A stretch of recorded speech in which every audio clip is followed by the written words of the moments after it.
জীবন যত বেশি সিম্পল তত বেশি সুন্দর। এই যে রাত 10টা বাজে জামাই বলল চলো বাইরে যাই, আসার সময় খেয়ে আসবো।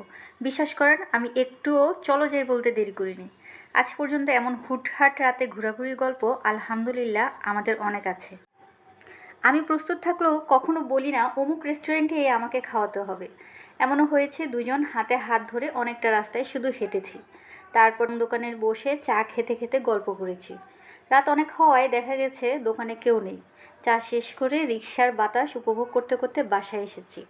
জীবনে সুখী দাম্পত্য জীবন কাটানোর জন্য আমার মনে হয় এই ধরনের সাদামাটা ঘোরাঘুরি অনেক প্রভাব ফেলে। শুধুমাত্র টাকা দিয়ে সুখ কিনা যায় না, এই বাক্যে আমি মনে প্রাণে বিশ্বাসী। হ্যাঁ, টাকার অবশ্যই প্রয়োজন, তবে আপনাকে বুঝে বা আপনার সব দিকে খেয়াল রাখে এমন একটা মানুষেরও খুব প্রয়োজন। ঘর থেকে বের হওয়ার সময় তোমাকে সুন্দর লাগছে বলবে, শাড়ি পরে বের হওয়ায় আপনার হাঁটতে কষ্ট হচ্ছে কিনা সেদিকে খেয়াল রাখবে, এমন একজন জীবনে খুব প্রয়োজন।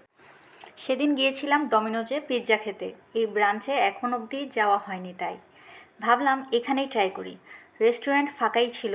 আমরা অন্য একটা পিৎজা নিতাম, কিন্তু কাউন্টার থেকে বলল এই পিৎজা নিলে চকো ডিলাইট লাভা ফ্রি, এই অফার চলছে। আমরা নিয়ে নিলাম। পিৎজাটা একদমই ভালো লাগেনি, একটু টকটক লেগেছে, যেটা একদমই ভালো লাগছিল না। এখন বলবো এই বাবা মেয়ের কথা। এই বাচ্চা মেয়েটা রেস্টুরেন্টে আসে বাবা মায়ের সাথে, কিন্তু সে শুধুই বাবাকেই ডাকছিল। শেষে বাবাকে বলছিল আমাকে ছবি তুলে দাও। মেয়েটার বিভিন্ন অ্যাঙ্গেলে পোজ দিচ্ছিল, আর তার বাবা সেটা ক্যাপচার করছে। কত আর বয়স হবে? বেশি হলে 3 বছর। প্রতিটি মেয়ের মতো সেও বাবার রাজকন্যা, প্রতিটি মেয়ের জীবনের প্রথম ভালোবাসার পুরুষ। ভালো থাকুক সকল বাবা। এখন বলি এই চকো লাভা ডিলাইটের ব্যাপারে। এটা খুবই ভালো ছিল। কম বা বেশি মিষ্টি যে যাই পছন্দ করেন বা যারা চকলেট পছন্দ করে না তাদেরও ভালো লাগবে। এটার প্রাইস ছিল 200 টাকা।